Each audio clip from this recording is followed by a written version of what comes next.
Hello, everyone, and welcome to this episode of Hone Your Speaker Skills. You ready for this? Networking is not going to get you on the stage you want to be on unless you are strategic. Now, I don't know about you, but I actually quite like networking. I like being amongst people, talking and communicating with people across the world in different spheres. And yeah, I enjoy networking. It's one of the things that I do enjoy when it comes to the background with getting leads and whatnot. However, I'll be honest, there are times when I'm up at stupid o'clock. Take this week, for instance, Wednesday morning, 1 till 3 a.m., Thursday morning and Friday morning, 2 till 5 a.m. You're probably looking at this and going, why on earth would you do that? Well, it's a very good question, actually. The thing is, those two rooms, as it were, virtual rooms, are potentially lucrative for me because that is where my ideal target sits. One of them is entirely for speakers and event managers. Ha! Ping, that's where I need to be. Now, some of these people run big events. Some of them run virtual summits. Some of those virtual summits have a very large reach. Great. It's being in rooms where you sit there and go, even better. Because then it challenges you to take that step into a bigger pond, to go fishing where you are likely to get onto the stages that your message is going to. Remember, you are the Uber driver. Where are you taking that very important message? So, if you enjoy networking, I'm going to ask you to consider how strategic are you being in your networking? I mean, let's do a bit of stats here. I have been networking, probably doing sort of about 5 or 6 calls a week, whether it be in big meetings, followed up by one-on-ones, or lead generation that I've gone out and done on LinkedIn or wherever, and then had follow-up calls. Now, if that's sort of 5 or 6 weeks, that's roughly 1,872 calls in the last 5 years. 6 years, 6 years. And what has that netted me?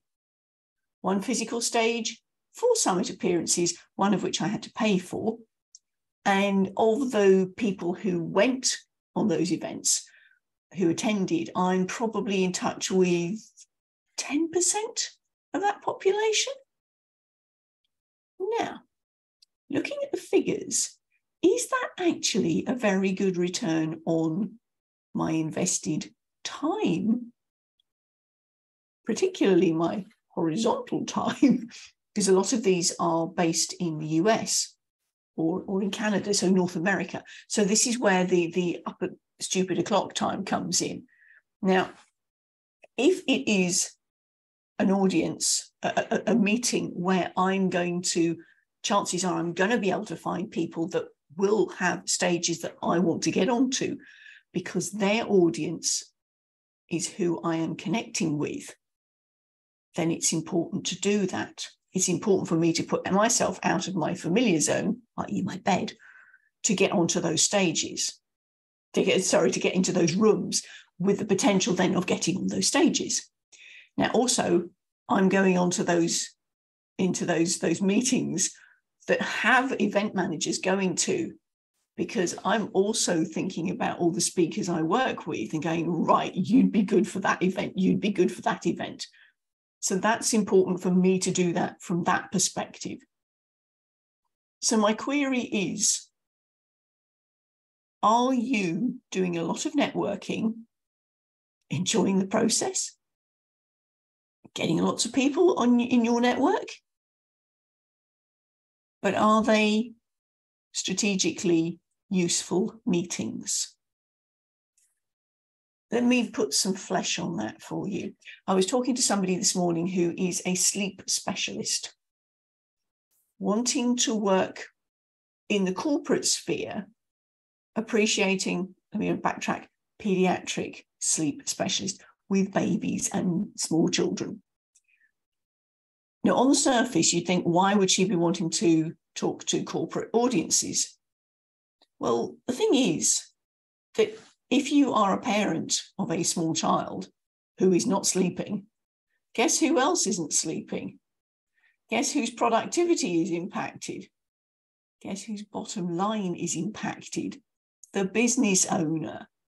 So this is where she is now looking to speak to audiences of business owners who have a handle on the fact that their productivity of some of their employees is going down because they're new parents. Do you see what I mean about strategic audiences? So I'm looking to get her into places where she could speak to those audiences.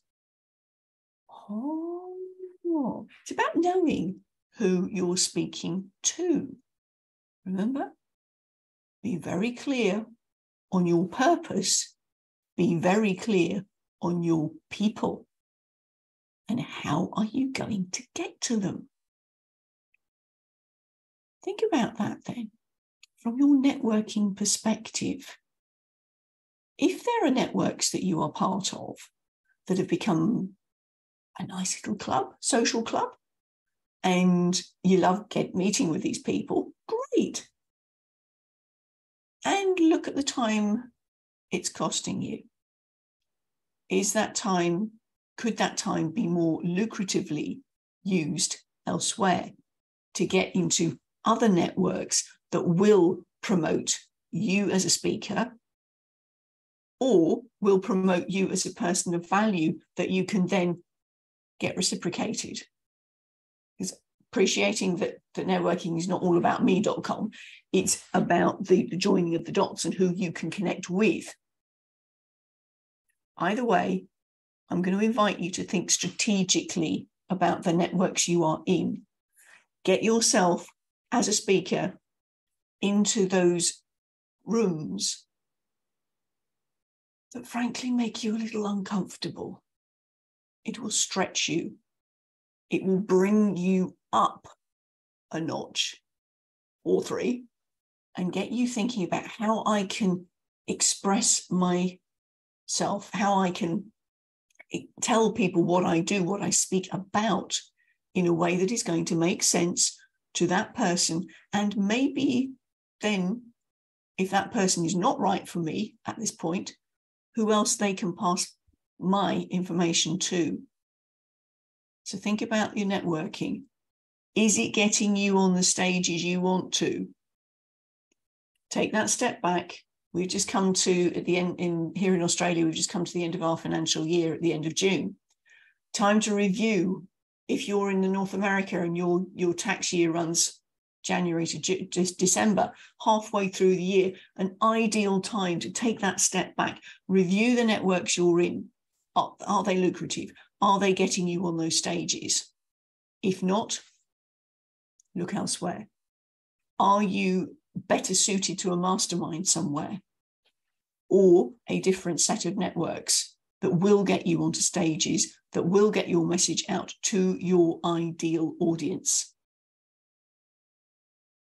Is your networking working for you to get you on stage? That's what I wanted to share with you today. For now, bye from me.